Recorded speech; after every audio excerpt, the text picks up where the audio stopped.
there we go. Quite a little bit of a wild idea for some and a great idea for others. The wild idea part is definitely on the controversial side, and it seems very, what we might say, new agey. There are people called animal communicators out there. Back in my day, we might have called them animal psychics. Oh, the animal whisperer. The animal whisperers, right? Where they can range from an expert on a certain animal, let's say a dog, and they just know the dog's like characteristics and personality and stuff so much that they're able to discern what might be happening, right? But then we have other people who I may not fully agree with, but a lot of people do find solace and happiness in hiring their services, who more psychically or intuitively talk to the animals. They're definitely trying to offer their services to be more professional, but if pressed, it's hard to find how much of it is based on science and how much of it is based on just their own personal experiences. We did talk about AI maybe coming out and having ways to read pets' language and translate that for us. So someday we might be able to check to see if these animal communicators are getting it right or not. But until then, for someone who loves knowing or thinking they know what the animal is saying and giving sort of comfort to the owner, great to do. Yeah. Might be great for the animal too. Who knows, right? Yeah, could be. But we also have the other side, which I have seen as more and more popular, especially on social media websites. Oh, man, how old do I sound saying that? Social media websites. Wow. Yeah. Get back to it. Where they are starting to take videos of their pets being pampered, getting baths, nail trims, fur trims. They're getting massages. They even have like steamers for the paws. They make them all nice and feeling soft and wonderful. They have facial masks, ways to clean out the ears, and it's like all these wonderful ways to make your pet presumably happy and comfortable at the same time. And those are becoming very popular as well. Now, the controversy obviously comes with people who don't think pets need this much attention, and so they think it's kind of a waste of money. But in the end, it's, you do you.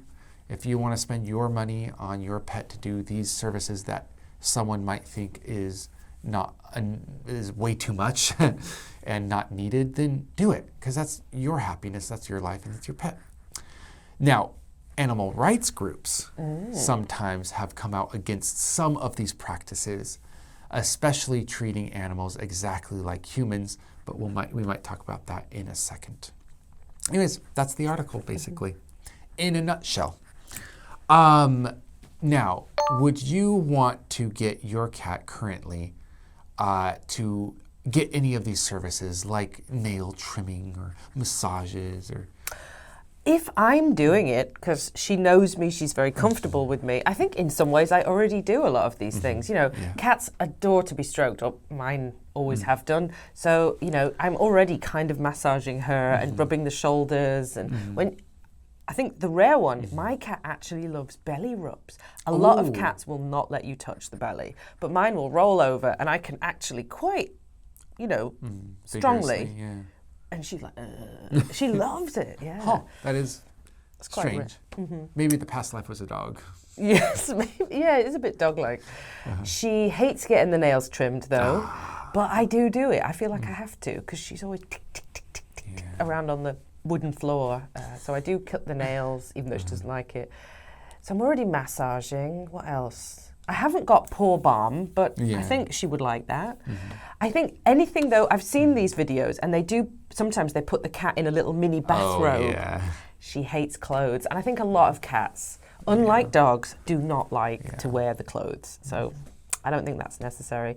Also, if it's somebody else doing the service, I think my cat would be freaked out. She knows me, she knows my smell. Cats are quite solitary animals. They don't trust many people or many living things anyway. So, not somebody else. I would not. How about your cat? Yeah, I mean, we do as much as the cat wants. And I think that's a thing, is knowing the wants and desires of your animal is something that's case by case. And you have to kind of be in tune with them as much as you can be. Obviously, there are some things we have to do, like trim the nails, give baths, things like that. But in general, if our cat doesn't like something, you just don't do it. Just, okay, don't be stressed. We don't need to stress you out or anything. So we give as much as we need to, as much as desired. Yeah. Little pats, loves the butt pats. Yes. For some reason. The top of the base of the rump. tail, the rump. Right there. It's such a weird thing. Why And do he's they like, love just that so keep doing it. I'm like, Oh, yeah. are you sure? And like, you just had this done 10 minutes ago. Like, no, do it. Never enough. Never enough. Do you think there's any negative consequences, like some of these animal rights groups were talking about, in treating animals like humans? I think, you've got to know the difference. Your animal is not a doll. And again, these TikToks I've seen, they're so super cute and they look great, and mostly I'm sure the animals are very happy. But because you're encouraging or you're showing your animal a bit like a doll, again, is that encouraging people to see their pets as a kind of doll where I can play with it however I want to play with it, which is not the way. You've got to respond to what they want and what they like. Exactly. In reality, they own you. Well, cats definitely do. Maybe if you're a dog owner, you'll find them a bit more compliant, but cats, no.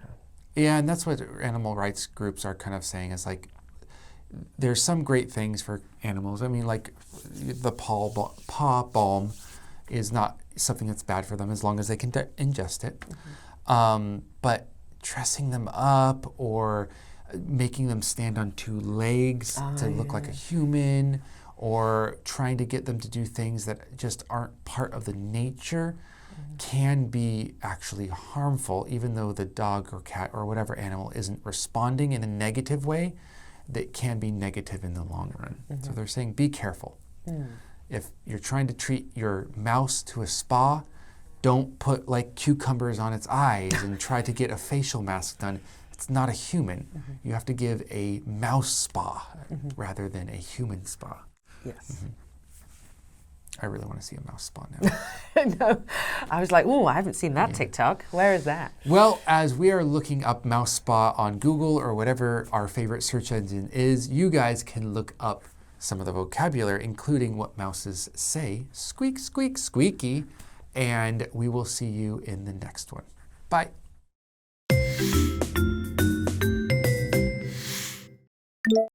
Squeaky. Squeaky. Full-blown. Full-blown. Whisperer. Whisperer. Psychic. Psychic. Sentient. Sentient.